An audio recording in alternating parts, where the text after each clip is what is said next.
Going to be talking about today is persuasion. Mm-hmm. So, my purpose is to persuade the audience to change their thinking or behavior, or to change, begin, or stop a policy, or to make my point or question of a policy, to urge cooperations with a significant action. With a significant action. Okay. So the question is, today we're going to talk about persuasion. If you were asked to write a letter to Congress, do you know what you would say? Do you know what you would write about? Do you know who or where to write your letters to? Or do you even know where to write a letter to your Congress? Now, that's some questions. My question is, would you know who to write the letter to if you wanted to write a letter to Congress? No.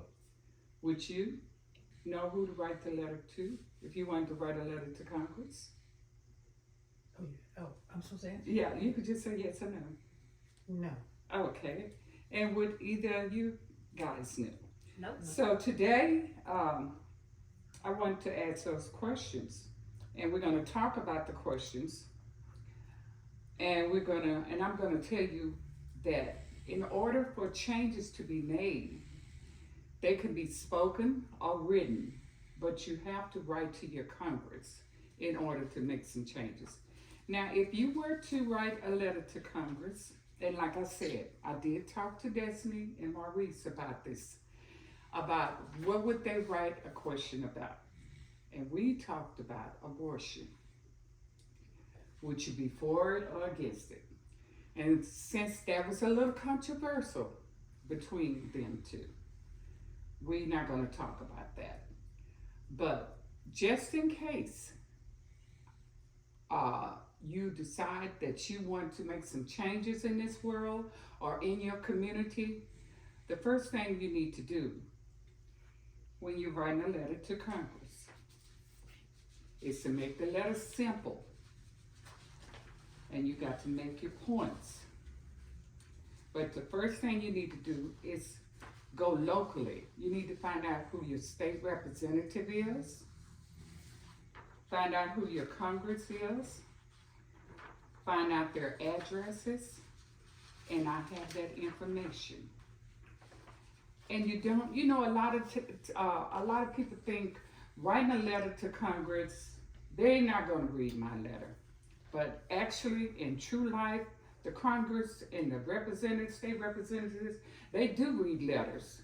What they don't read a lot of is emails. Nowadays it's so simple to write an email to your Congress or email somebody and say this, that, and that. But when you're writing something personal and when you want to make a point, you put it in a letter. Mm-hmm. And then you put down the purpose, the reason, and the action that you want to be taken. Well, I might have put them in a different form, but you guys get the point that I'm trying to make. So, the reason why I'm asking you guys these questions is a lot of controversy is going on in the world today about different topics, about people trying to change the laws, and some of the laws we just don't like, especially gun control. We're trying to make a change for our children so they can have a better world. And so in our neighborhood, there's so many people getting killed and children getting killed because of guns and stuff. So in order for us to try to do something about this, we need to just take a step and just say, you know what? I'm going to write my state representative and see if they can change these laws, or the local representative in the community and see. Or another thing you can do, if you have the time, you can go to a town hall meeting just to see what they're talking about. And, show the audience too, Brianna. It is, Shauna. Okay. Oh. So, as I was saying, on your letter, you need to make it effective, And you need an address to write the letter to. It need to be typed on a one-page sheet, letter if you're gonna write a letter. Say what you're writing about and who you are. List your credentials and state that you are a constituent, and it doesn't hurt to mention you voted for this person or donated money. Did it done already. Okay, so that's some of the important parts. Now, if you want to respond, you must include your name and address. And even when you use an email, provide more details. Be factual, not emotional. Provide specific rather than general information about how this topic affects you and others. And if a certain bill is involved, you can cite that correct title or number whenever it's possible. And close by requesting the action you want to be taken. It might be a vote for or against the bill, a change in a general policy, or some other type of action, but be specific. The best letters are courteous, to the point, and include specific supporting examples.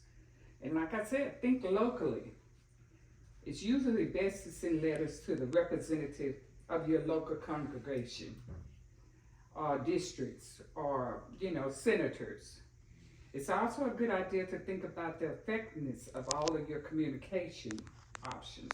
For instance, a face-to-face meeting in an event, like at a church, if somebody is coming to the church to speak or something, and that person is coming, if you get a chance, bring that topic up while he's up there making a speech to the church members, about the changes that you want to be made. That's another good way of getting your point across. Alrighty.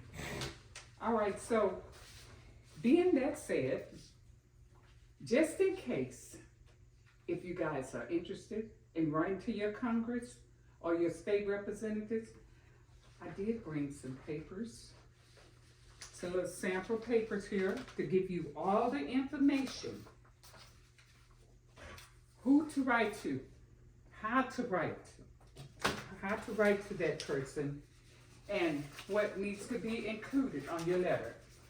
If it's like a senator or something, did I give you one? Okay.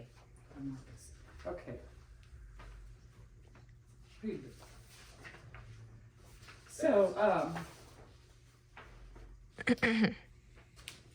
I hope I've had a good effect on you guys as far as persuading you to think about making some changes in the way things are going in this world. Because in order for changes to be made, an individual or a group needs to come together and speak their voice, as far as on paper or in person. And that concludes my speech for today, and I hope you guys enjoyed it. Again, my name is Barbara Wright, and thank you for listening. Thank you for the information.